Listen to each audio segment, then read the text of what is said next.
Bengal joint entrance examination বোর্ডের মাধ্যমে ANM এবং জিএনএম যে এক্সামিনেশনটা আপনাদের 14 তারিখে হওয়ার কথা ছিল সেইটার কিন্তু ডেট ইতিমধ্যে পিছিয়ে গেল।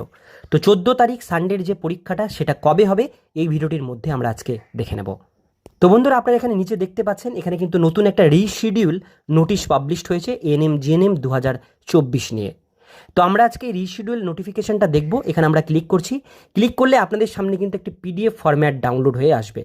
এখানে আপনারা কিন্তু দেখতেই পাচ্ছেন যে এখানে যেটা মেনশন করা হয়েছে যে এখানে West Bengal joint entrance examination board 10ই জুলাই কালকে কিন্তু এই রাতেই নোটিশটি পাবলিশড হয়েছে। এখানে বলা হয়েছে ডিউ টু আনভ্যালেন্স circumstance related natural climate some areas, national ক্লাইমেটের জন্য এএনএম জিএনএম এক্সামিনেশন যেটা হবে সেটা কিন্তু আপনাদের 14/7 জায়গায় রিশিডিউল হলো 4/8/2024, অর্থাৎ আগস্টের 4 তারিখে সানডে আপনাদের এই পরীক্ষাটা